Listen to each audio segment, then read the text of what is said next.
Hello, I'm Scott, an ensemble member from Mortal Fools, and I have watched What Once Was Ours, a co-production by Half Moon and Zest, and it was amazing. There's so much to admire about this piece of theatre, and I will go in depth about each part and explain why, combined with one another, makes this piece amazing. So let's go from the start. We meet Kalam, a 19-year-old who grew up without a dad. He's currently toying with the idea of being selfish. Him and his mother haven't had support from anyone. They feel isolated from society, from the wider community. He can't understand why people aren't being supportive and are instead being hostile purely because of his heritage and skin colour. What's cool about the start of the play is when Kalam is saying his lines, he does it in a spoken word style, where he's speaking in rhymes. This technique is useful to convey his thoughts to the audience because what he is saying won't go over their heads. What's also cool is the lighting.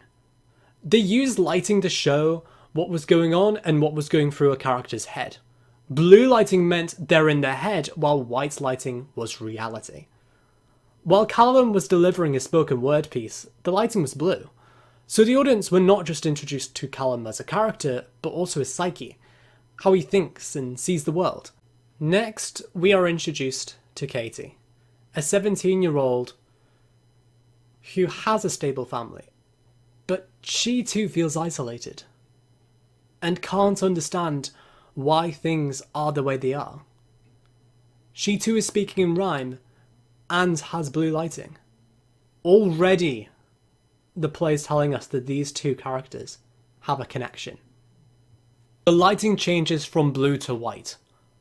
We see Kalam asking Katie to let him in her house. Kalam is Katie's half-brother.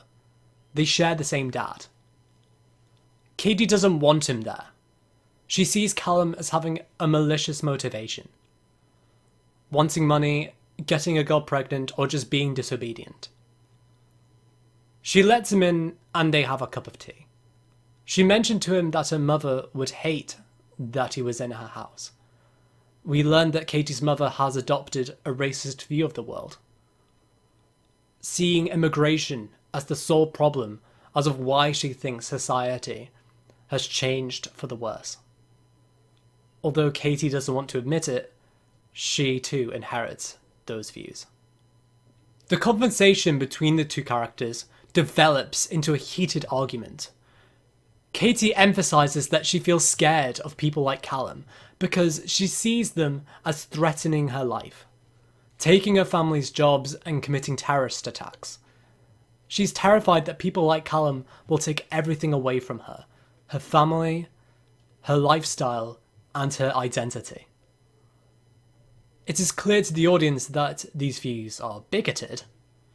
However, they sympathise with her. This is because they can understand the fear of having everything they know and cherish taken away from them.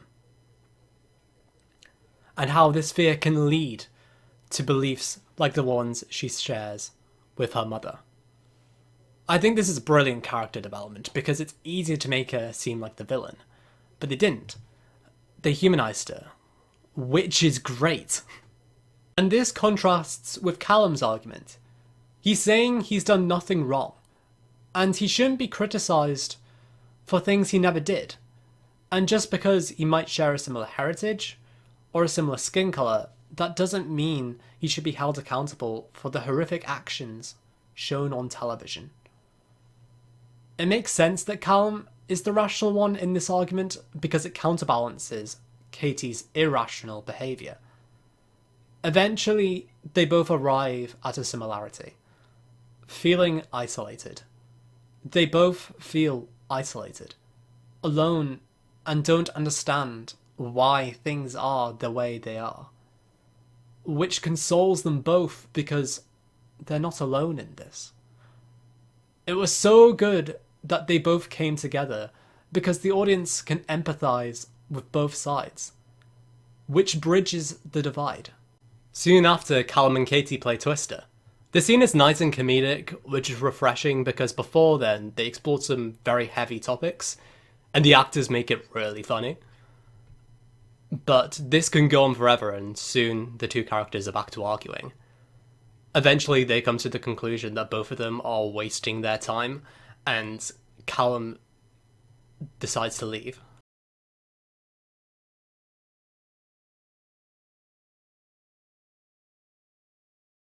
Now, as you can see, this play is deep. It's got so many layers to unravel.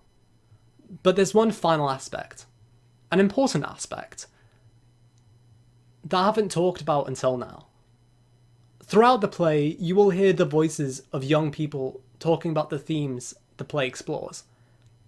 This both emphasises the main plot points, but also helps convey the message of the play. The message of unity. We're all in the same boat.